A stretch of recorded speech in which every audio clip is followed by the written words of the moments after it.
Hey, what's up, you guys? It's IAmTheLionRider, and welcome to the finale episode of Roger Williams Park Zoo.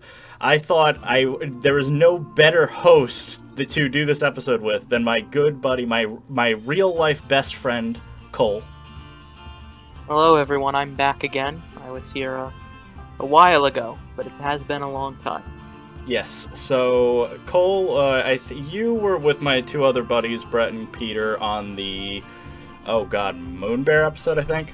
And it was the Moon Bear, yes. Yes, and so I was like, listen, we are doing the Reeves muntjac habitat as well. So if anyone is like, oh, are there any animals in this episode? We are doing the Reeves muntjac, which is, I know you don't know what it is. It's basically like a tiny little deer that lives in Asia.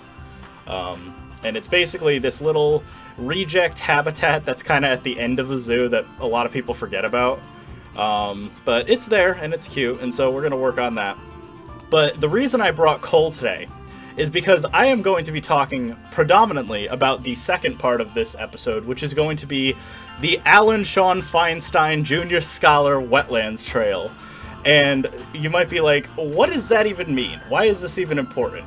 And I thought the only appropriate way to really describe it is by having two people who grew up basically under the... Can I call it a cult? Is it kind of like cult? Like, I would say it's a wannabe cult. Yeah, so I guess I'll just give you a little background information of what it's like growing up in the majority of the school systems in Rhode Island. So there is a very, very wealthy man who goes by the name of Shawn Feinstein. And he is a very generous man. He is a philanthropist, but he predominantly kind of gained his success or notoriety amongst the public by generously donating to basically every single school in the state of Rhode Island.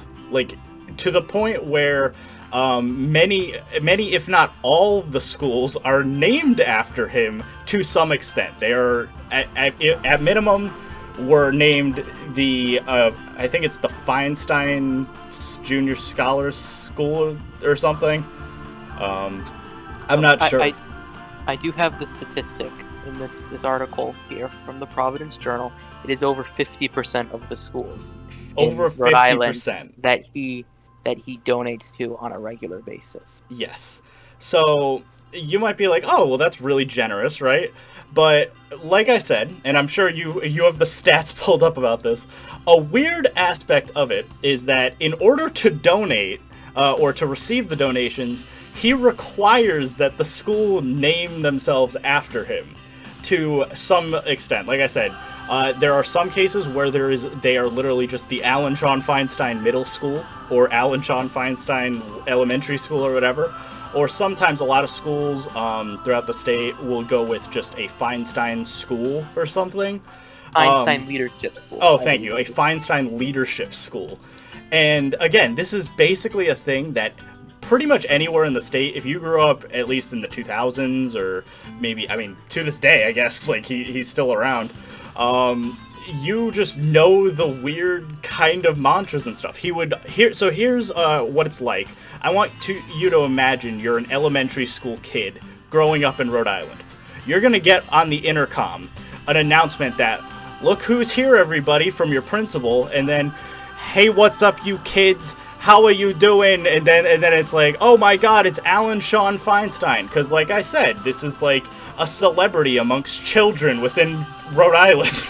And he would basically come out and do his little spiel about, I love you kids so much, you're doing great jobs and helping your neighborhoods out, and I need you to be role model citizens for your school districts, and I have a special treat for you because I love you very much.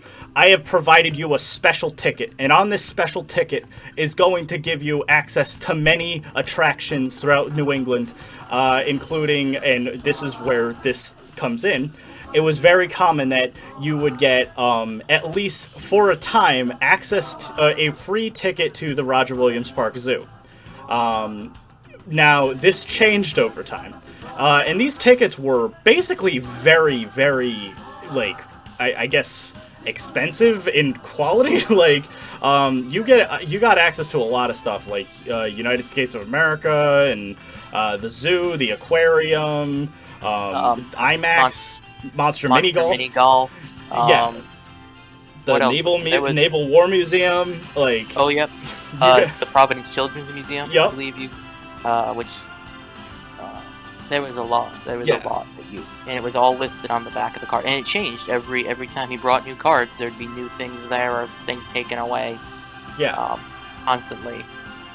And so what's funny about this is around this time is when we got Shawn Feinstein, once again, basically paid for the Wetlands Trail at Roger Williams Park Zoo to basically be redone under his name, like I said. So, again, it's just a weird thing that he has an obsession with naming stuff after himself.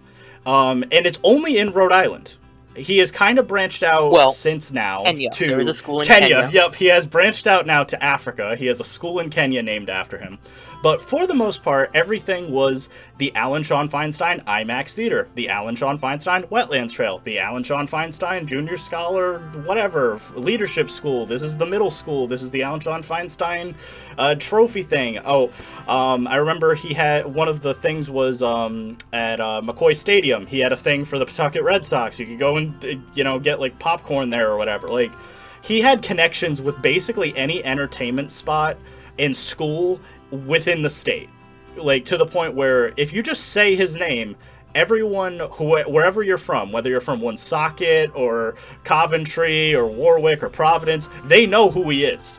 And it's just this weird thing, and he is very generous. But what a thing that I thought was kind of weird was, and I'm sure you have the case about this, that he once donated to, what was the school that he donated to and then pulled out?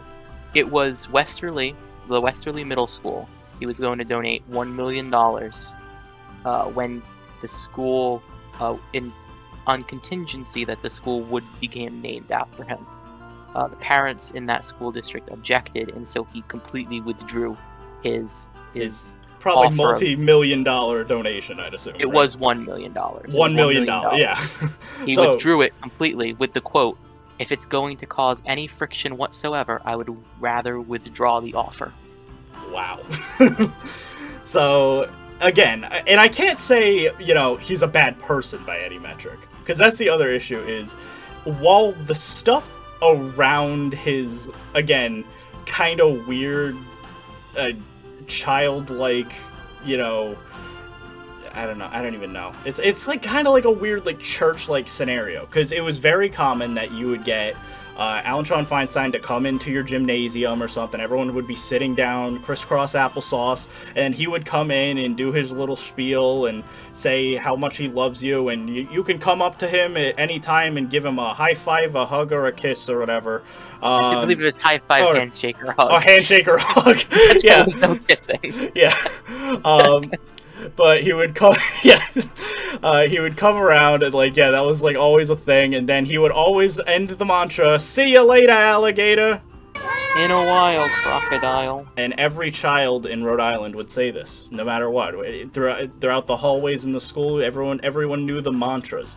And to this day, he still has commercials running on our TVs that play, "This land is your land, this land is my..." And again, he's just such a popular celebrity around here that even though we have no business knowing this, we know he has a grandson named Sakai and Ariel, and we know his family for some reason. We know, what he does, and etc. But what was interesting is, to do this episode, Cole and I did some research into his backstory of where did this mystery man just gain his wealth from. He's just this guy that just one day just started being a multimillionaire and donating his stuff to school districts throughout the state, and how do you afford to give every single child in Rhode Island this golden ticket that gives you access to the zoo for a year? Or there was one example, and I'll pull up a picture of this one because I found this. There was one year where he actually signed a deal with Mystic Aquarium. A lot of people know on my series of Mystic Aquarium. There was a deal that said you could get lifetime membership for free to Mystic Aquarium that 1 year. And he's had deals with Capron Park Zoo, with Roger Williams. I think 1 year he signed a deal with Franklin Park, Mystic. Like, obviously, I'm listening to zoos, but like a ton of places over the course of like our lives or whatever. And I can't tell you how many cards I went through. Yeah, I really wish I had a card that I could look at and remember what exactly was on it. Yeah, exactly. Because I remember specifically in the case of the zoo, the reason why why they would like switch up over the course of like time was the zoo. I remember was saying they were losing money because they were like, "This is ridiculous. You're giving just free tickets out to the zoo." And let's face it, the majority of almost every child in the state. Yes, exactly. Because again, over 50% of the schools were named after him. So it's not surprising that, yeah, spoiler alert, that's basically every child, under the age of probably 15 in the state of Rhode Island could just get access to the zoo. And a lot of people have siblings, but guess what? Those siblings also got tickets. So you were getting a family of 4 who ultimately didn't have to pay for anything. Like, and some people would just save their cards because you were able to bring one free guest, which usually was a parent. But let's say you're a parent of 3-4 kids. Okay, well, you only need one of those free guests to be a kid, so you can basically save that for the next time, and you get another trip to the zoo or something. And so I know in Roger Williams' case, they were losing a lot of money from that. And what's funny is normally there was a big sign on the Wetlands Trail that said Alan Shawn Feinstein Junior Scholar Wetlands Trail. They've since torn it down. So at first I was like, is it not named after him anymore? Did they like have bad blood or something? And I know that was kind of a thing a little bit, to some extent at least. Because he actually did kind of work with their competitors, like Mystic and Capron and stuff, to get better deals. Because when he lost the zoo deal, he had to kind of replace it, like, oh, I need a zoo. So he went to Massachusetts and Connecticut and stuff to get other zoo deals. Though you can still ride the carousel and get a free popcorn too at Carousel Village, also named after him. There is a lot of stuff. But Cole, why don't you inform my viewers on how Alan Shawn Feinstein gained his wealth? Because I think it is a very interesting and weird story. Yeah, absolutely. So basically, he had 2 main forms of income. The more interesting one, I guess, is that he wrote, and I'm being careful, we don't want to get any lawsuits here, but it was, I will call them get rich quick books. He had 2, Making Your Money Grow and Insider's Report for the Wealth Market, and he sold both of those in mailing lists, because we're going back to the 60s and 70s. He's very old. He is very old. He's so old. He's almost in his 90s now. So old, in fact, and I'll actually, this is a little side comment. Those commercials that I was mentioning, he has made sure to let us know all our lives that even 10 years after he dies, those ads are still going to run on public television in Rhode Island.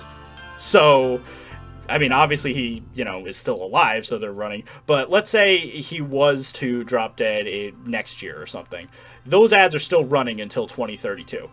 Like, which is just absurd. Like, because again, it's just basically him riding the carousel at the Warwick Mall with his grandchildren and daughter, and it plays that one song, which I guess is now drilled in all of our heads, but I would definitely get copy struck if I played it. But that might be in the public domain by now, that song. It might be, yeah, you're right. But yeah, so back to what you were saying. So he basically sold these leaflets or booklets through various newspapers throughout the country, and they were supposedly teaching people how to invest in a smart way. And he was very, very successful in selling these. So I've never personally seen one. I don't know about the validity of his advice, but he was very successful in selling these. The other thing he did was he was a collector, a trader. I'm not really sure how you want to put it, but he traded baseball memorabilia mostly, and as well as presidential autographs and coins. And he would buy these things, usually very cheap. So like a Comic-Con type thing, like that guy, like one of the vendors that basically just sells like celebrity autographs or whatever. Yeah, these were, so like, presidential autographs. I mean, this lists collectibles, coins, president autographs, and such items such as gold leaf-lined set of cards honoring Babe Ruth's 100th birthday. And then it goes on to say that he also bought baseball contracts. Not like, he would buy copies of the contracts. He was not buying the actual contract out from teams. So he bought copies of the original contract that the Red Sox sold to the Yankees of Babe Ruth, which, as we all know, in Rhode Island led to the curse of the Bambino. And he also bought Ted Williams' 1937 contract with the Red Sox. And then he auctions them off for much more than he paid. In fact, I can tell you, for the Babe Ruth contract, he paid $99,000 for it and auctioned it off for almost $1 million. And he does that with various collectibles. So yeah, that's how he gained his wealth. So just to get like this timeline correct, right? So he probably made the majority of his money by quote-unquote investing in baseball memorabilia to then resell, and then he became rich off that, where he then made a how to get rich quick scheme by investing, in quotes, I guess talking about investing in baseball memorabilia, where he then gained... I believe it was just regular investing he was talking about. Oh, okay. He also had a weekly newspaper column that was syndicated in multiple newspapers across the probably state. Or was it the U.S.? I don't even know. No, across the U.S. It does, and just to give you an example, and again, I want to be careful here. We're not want to get any lawsuits, but his books were titled "How to Make Money" and "How to Make Money Fast." I mean, that's the actual name of the books. You can't really say anything about it. And so I think like this all just comes down to, okay, so that's how he got his wealth, and etc. And then, so why exactly did he decide to like go into philanthropy specifically with children? Like, because I think that's the weird part to me, is someone in his position, if you're that wealthy or whatever, he had a lot of opportunities to to spread the wealth or whatever. But I think the weird part to me is the fact that he would specifically target a lot of school districts. Yeah, so I'm not sure to what extent this might do with it. His wife is a child psychiatrist. Mm-hmm. She's a doctor of psychiatry with a specializing in children. So I'm not sure if maybe through her work she identified the need for a positive influence, we'll say, in young children's lives. I'm not sure if she, because they live here in Rhode Island, so I'm not sure if she identified a gap in her when she was a practicing psychiatrist. Or what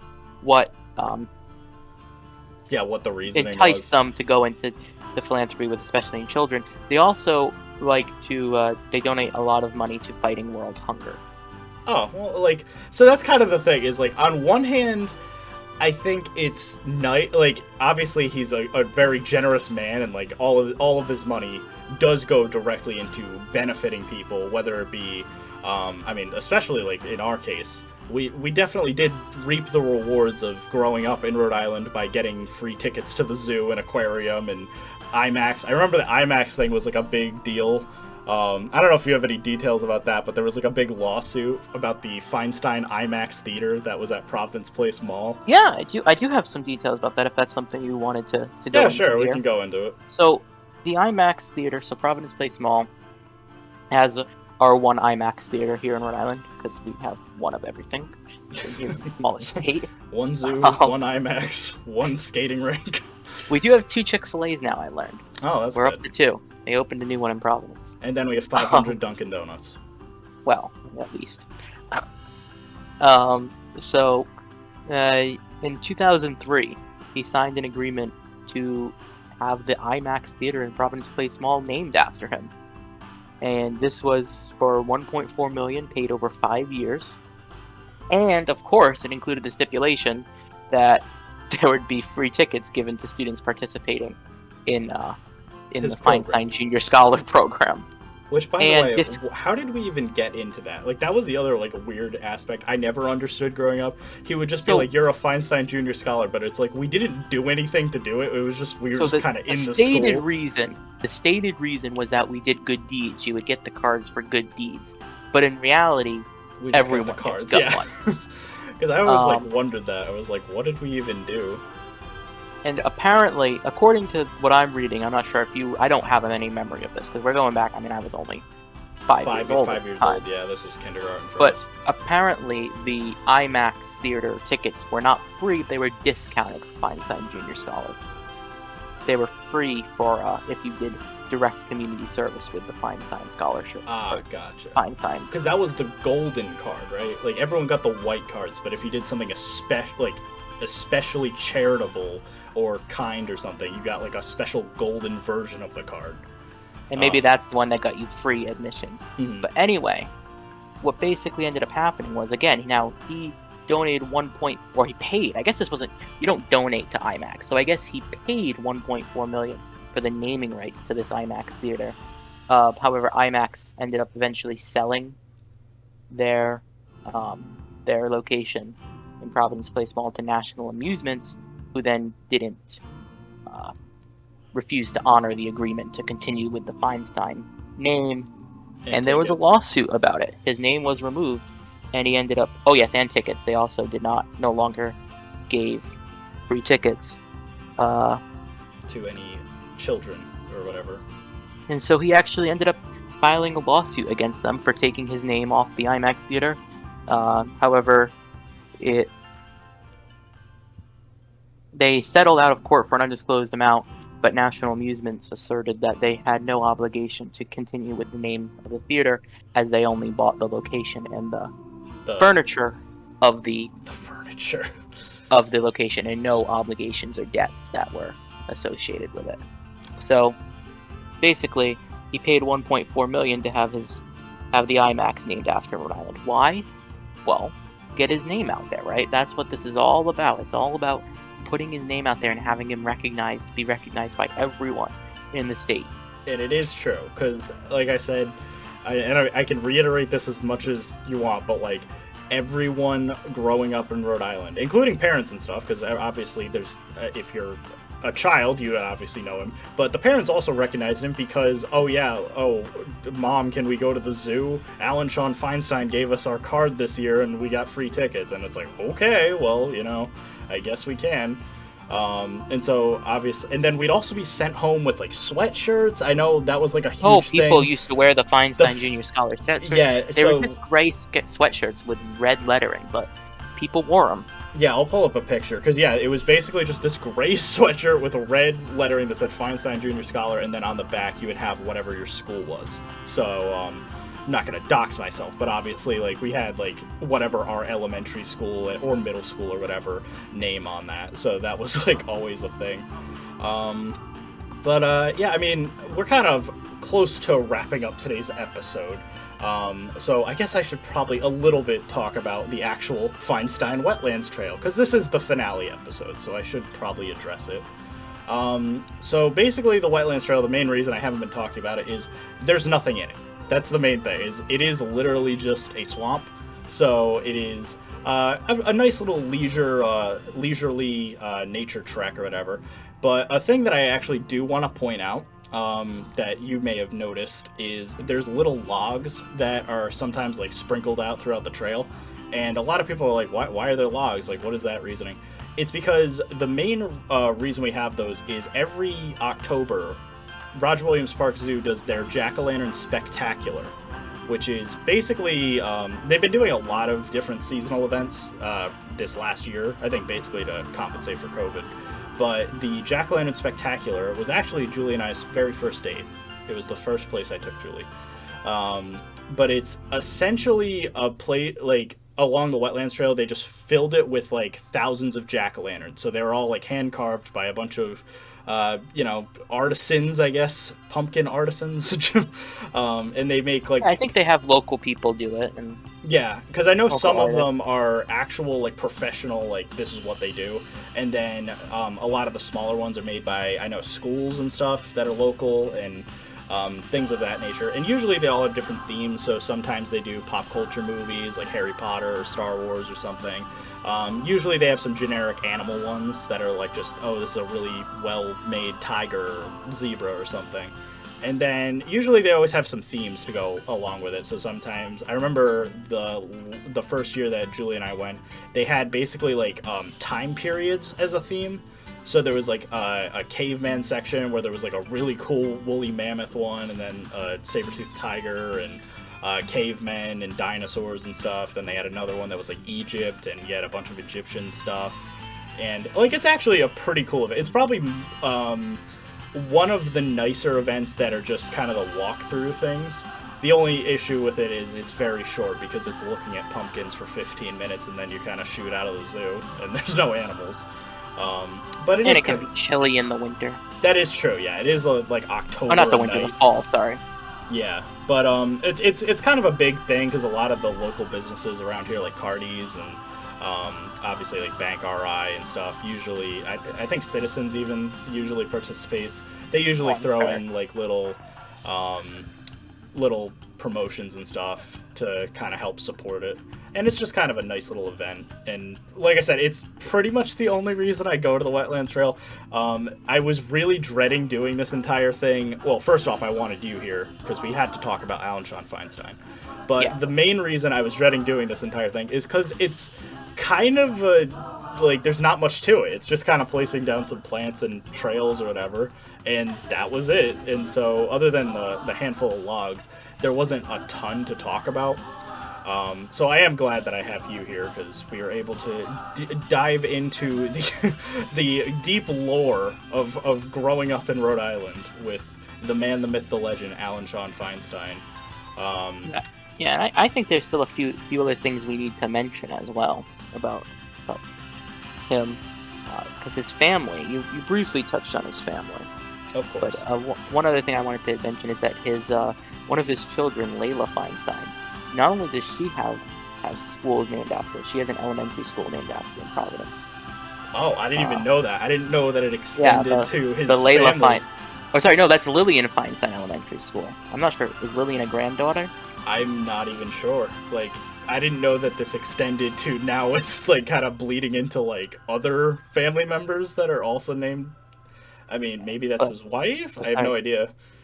Layla Feinstein is actually a news anchor working for KTLA in Los Angeles. So she works for the news in Los Angeles. Oh, I had no idea though that extended beyond that. All I know is, the famous commercials where it's like, this is my daughter, my granddaughter Ariel, and Layla, and Sakai, and Jeremiah, and whatever, whatever. Ari. Yep, I know that's one. Yeah, it's Ari, Ariel, Sakai. I know those three, but yeah, it's just funny. But yeah, I mean, that pretty much, wraps up Roger Williams. I will say this. So a lot of people are probably like, okay, so this is a little bit of a weird ending, isn't it? We're just talking about this random rich guy that, donates to schools in Rhode Island. So it is the finale of Roger Williams, but I am doing more episodes. So I am going to do another episode next week, for anyone who is wondering, that is going to be going over the, basically touch-ups. So I'm going to be kind of revisiting every area in the zoo and kind of touching it up and making it a bit more accurate. We're going to add in all the signage and billboards and fixing any fences that are a bit outdated or signs. And so hopefully that'll be an exciting episode on its own. I'm also going to add all the animals that I might have missed the first time. So stuff like the ostriches that were just added to the zoo, they're going to be added in, as well as the Bactrian camel, etc. So hopefully that'll be a good episode. And then, stay tuned, because I have much more planned for the future of Roger Williams Park Zoo. But I want to thank you for being here, Cole. as one of Oh, my best friends in the world. you're very welcome. I enjoyed this, and I hope that everyone watching enjoyed hearing about This slice of Rhode Island history. history. I don't know if you want to call it history. It's current events too, because he's still going. That's So, true, yeah. But yeah, so thank you all for watching. Hopefully you enjoyed the little like cinematics of the Wetlands Trail. And I will see you next time. Bye everyone.